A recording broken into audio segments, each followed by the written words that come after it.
आनंदी प्रेक्षकांनो, मालिकेचा जबराट promo out झालेला आहे।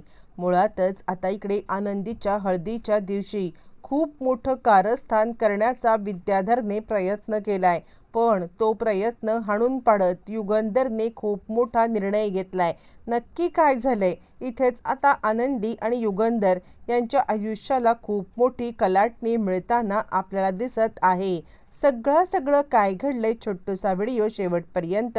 आनंदीच्या घरामध्ये लग्नाची तयारी सुरू आहे। सगळ्यांना असं वाटतंय की आनंदीचं वरुणवरती प्रेम आहे, पण आनंदी आणि वरुण या दोघांच्या मध्ये आता एक निखळ मैत्री आहे। पण खरं सांगायचं तर वरुणला या सगळ्यामध्ये कुठेतरी आनंदी आवडत आहे आणि आनंदी त्याला आवडत असल्या कारणाने तो आता आनंदीला लग्नाची मागणी पण घालणार। पण अचानकपणे हा सगळा प्रकार घडल्या कारणाने आता मात्र वरुण या सगळ्यामध्ये थोडासा गडबडलाय आणि त्याला कळतच नाहीये की मी आनंदीपर्यंत कसा पोहोचू।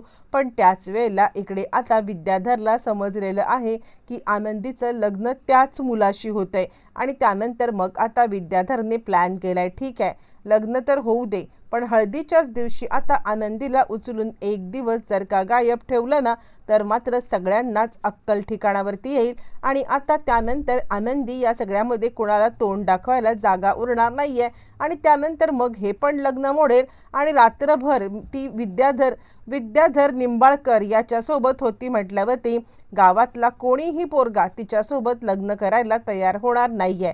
आणि त्यावरती शलाका म्हणते पण त्यानंतर तू काय करणार, त्यावरती तो आता सांगायला लागतो त्यानंतर माझा बदला, यावरती तो सांगतो माझा बदला इथेच पूर्ण होणार। अख्ख्या गावाने तिला आता माझी बाहेर ठेवलेली बाई म्हणून ओळखलं ना तर ह्यातच माझा स्वाभिमान आहे। म्हणजे काहीही झालं तरी ती कोणाच्याही सोबत संसार करू शकतच नाहीये, हे अख्ख्या जगाला समजलं तर उद्या माझ्याशी पंगा घ्यायला कुणी धजावणार नाही म्हणजे नाही। असं म्हटल्यावरती मग तोपर्यंत इकडे आता लगेच शलाका सांगते ठीक आहे यावेळेला नुसतं बोलू नकोस तर आता कर्तृत्व तुझं करून दाखव।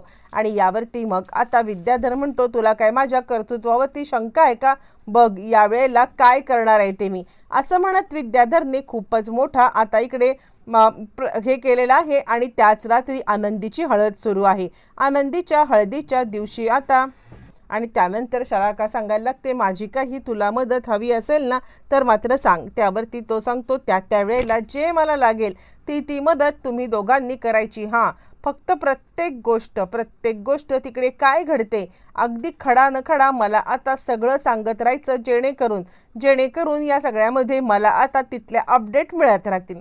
असं म्हटल्यावरती मग आता ताबडतोब इकडे कामाला सगळेजण लागतात आणि आनंदीच्या हळदीचा दिवस उजाड। आनंदीची हळद चालू असताना इकडे आता आनंदी आरतीला सांगत आहे काय ग, म्हणजे खरं सांगायचं तर आता निंबाळकर सरांनी सांगितल्यामुळे म्हणजे आता साहेबांनी सांगितल्यामुळे खरं तर माझं लग्न होतंय, पण माझ्यासोबत लग्न करायला ते लोक तरी तयार असतील का हे फक्त आणि फक्त त्यांनी आता साहेबांच्या दबावाखाली माझ्याशी लग्न करतायत।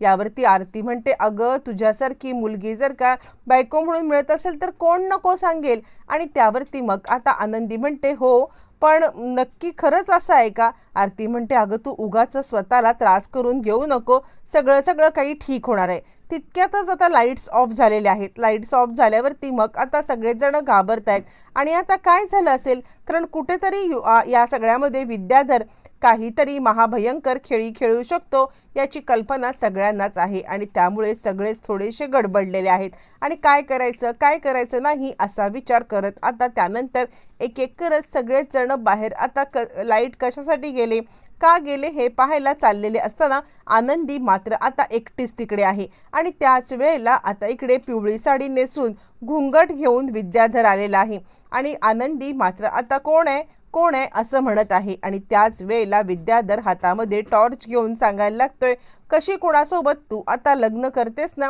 हेच मी पाहतो, तुझं लग्न कुणासोबत होतंय ना हेच मी आता बघतो। काही झालं तरी सुद्धा तू फक्त माझी आहेस आणि माझीच राहणार आहेस। हां पण या वेळेला तुला आता लग्नाच्या बायकोचा दर्जा मिळणारच नाहीये, तो दर्जा कधीच तू गमावलायस। गुपचूपपणे निमूटपणे मी जसं सांगेन तसं केलं असतंस ना तर काहीतरी विचार तरी केला असता, पण आत्ता या सगळ्यामध्ये काही झालं तरी सुद्धा तुला आता माझी बाहेर ठेवलेली बाई म्हणूनच राहावं लागणार आहे। यावरती आनंदी म्हणते आत्ताच्या आत्ता इथून निघून जा, नाही तर साहेबांना फोन करेन आणि साहेबांना बोलवून घेईन।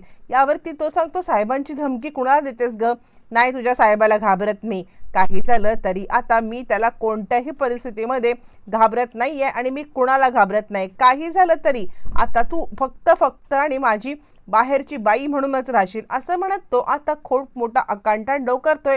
आणि त्याच वेळेला मात्र आता आनंदी घाबरली। बरं, तोपर्यंत हा सगळा प्रकार चालू असताना इकडे आता त्याने फोन करून ताबडतोब बोलवून ते म्हणजे आता इकडे आपल्या माणसांना आणि एक मोठा बॉक्स आणायला सांगितलेला आहे। बॉक्स मोठा आणल्यावरती मग आता लगेचच इकडे त्या बॉक्समध्ये आनंदीला क्लोरोफॉर्म दिलाय आणि क्लोरोफॉर्म देऊन आता आनंदीला त्यांनी पूर्णपणे तिच्या तोंडावरती तो रुमाल ठेवून तिला आता बेशुद्ध केलंय। बेशुद्ध केल्यानंतर मग मात्र लगेचच आता इकडे आनंदी बेशुद्ध झाल्यावर तो बोंबा ठोकायला लागलाय, काही झालं तरी सुद्धा मी तुला आत्ताबाई सोडणार नाहीये। आणि त्यानंतर ती बेशुद्ध आनंदीला त्या बॉक्समध्ये तो टाकतो। बरं, आता आनंदीला बॉक्समध्ये टाकल्यावरती आनंदीचा शोध घेत आहेत। बरं, तोपर्यंत इकडे आता युगंधरला फोन फिरलेला आहे आणि युगंधर या सगळ्यामध्ये आता तिकडे आलाय। युगंधर ज्या वेळेला तिकडे आता आलेला आहे आणि तो सांगतो कुठे आनंदी कुठे आहे? आणि असं म्हटल्यावरती मग आता सगळेजण सांगतात की विद्याधर इकडे आला असेल आणि आनंदी गायब आहे। असं म्हटल्यावरती मग आता लगेचच इकडे विद्याधर तोपर्यंत इकडे आपण बघतोय की मागच्या साईडला विद्याधर अजूनही तसाच उभा आहे आणि आता बॉक्समध्ये आनंदी आहे। त्यामुळे कुणालाच काही कळत नाही आणि यावरती युगंधर म्हणतो विद्याधरला कुणी आता जाताना इकडून पाहिलंय का? आणि त्यावरती बाकी सगळे सांगायला लागतात नाही, त्याला इथून जाताना तर आता कुणीच पाहिलेलं नाहीये। आणि त्यावरती मग आता तो सांगायला लागतो युगंधर की एक काम करा, तुम्ही आता सगळ्यांनी इकडे तिकडे पहा की आता कुठे दुसरं कोणी संशयित माणूस दिसतंय का? असं म्हटल्यावरती मग सगळेजण इकडे तिकडे पाहत आहेत, पण आता कोणी संशयित माणूस दिसत नाहीये। कारण या सगळ्यामध्ये आता मात्र विद्याधरने साडी नेसून त्या बॉक्समध्ये आनंदीला भरलंय आणि आनंदीला भरून आता तो तिकडून मागच्या साईडने निघून चाललेला आहे। कुणाच्याही लक्षात आता आलेलं नाहीये की आता विद्याधर त्या एका मोठ्या बॉक्समध्ये बेशुद्ध आनंदीला भरून घेऊन चाललेला आहे। आणि त्याच वेळेला मात्र आता इकडे एक बाई मोठ्याने सांगायला लागते, आत्ता एक पिवळ्या साडीतली बाई होती, कुणी तिला ओळखत पण नव्हतं, अचानकपणे इकडे होती आणि गेली। आणि त्याच वेळेला साहेब सर, इथे ना एक हे पडला होता मोठा बॉक्स, मला वाटते काहीतरी संशयास्पद आहे। असं म्हटल्यावर ती युगंधर म्हणतो एक मिनिट, कुठे गेली ती बाई? आणि त्यावरती मग आता ती सांगायला लागते या साईडने ती बाई गेलेली आहे, लवकर धावत पळत चला, त्या बाईला लवकरात लवकर आता आपल्याला पकडायला पाहिजे। असं म्हटल्यावर ती मग आता सगळेजण त्या बाईला शोध घेण्याचा प्रयत्न करतायत। ज्या वेळेला त्या बाईचा शोध घेण्याचा प्रयत्न चाललाय आणि त्याच वेळेला प्रेक्षकांनो एका झटक्यात युगंधरच्या लक्षात आलंय की काहीतरी गडबड आहे। युगंधर बॅक साईडने गेलाय आणि पाहतो तर काय, तिकडे आता विद्याधर साडी नेसून तो एवढा मोठा बॉक्स घेऊन तिकडून आता चाललेला आहे। बॉक्समध्ये काय आहे? विद्याधर बॉक्स खाली ठेव, विद्याधर बॉक्स खाली ठेव असं म्हणत आता इकडे मागून युगंधर ओरडतोय, पण विद्याधर काही ऐकायला तयार नाहीये। तो आता तो बॉक्स घेऊन तिकडे आता एक ट्रक ठेवलाय, त्या ट्रकमध्ये टाकायला निघतोय। बरं, आता हे सगळं होत असताना ज्या वेळेला तो बॉक्स ट्रकमध्ये टाकतोय त्याच वेळेला आता इकडे लगेचच बाकी सगळेजण चर्चा करतात की विद्याधर सरकारांनी आनंदीला पळवलं आणि हेच विद्याधरला हवं असतं, सगळ्यांच्या समोरच आनंदीला न्यायचं असतं जेणेकरून आनंदीची बदनामी होईल। पण त्या क्षणाला अगदी कोणता पुढचा मागचा विचार न करता लगेचच युगंधर तिकडे आलेला। आता इकडे तो बॉक्स उघडून युगंधरने बॉक्स उघडल्यावरती आनंदी बेशुद्ध अवस्थेमध्ये आहे। ज्या वेळेला त्याने आता आनंदीला बाहेर काढले, विद्याधर थांबवण्याचा प्रयत्न करतोय। विद्याधर हे सगळं थांबवण्याचा प्रयत्न करत असताना युगंधर आनंदीला बॉक्समधून बाहेर काढतोय, आनंदी असं म्हणत असताना मात्र आता इकडे विद्याधर चांगलाच गडबडलाय आणि आता युगंधरने एक लाथ मारत विद्याधरला त्याच बॉक्सवरती पाडतंय। विद्याधरचं डोकं फुटलंय, रक्त यायला लागले, कपडे फाटलेत आणि त्यानंतर युगंधर सांगायला लागतो इतक्या खालच्या पातळीला जाशील असं खरंच वाटलं नव्हतं। आणि त्यानंतर सगळेच जण तिकडे जमलेत, आनंदीवरती उपचार सुरू झालाय। युगंधरच्या एका निर्णयामुळे आता इकडे आनंदीचा जीव तर वाचलाय आणि त्यानंतर मग आता खऱ्या अर्थाने युगंधरने इकडे निर्णय घेणार आहे. कारण आता किती काही झालं तरी सुद्धा या सगळ्यामध्ये प्रत्येक वेळेला विद्याधर आता काहीतरी अडचण करणार.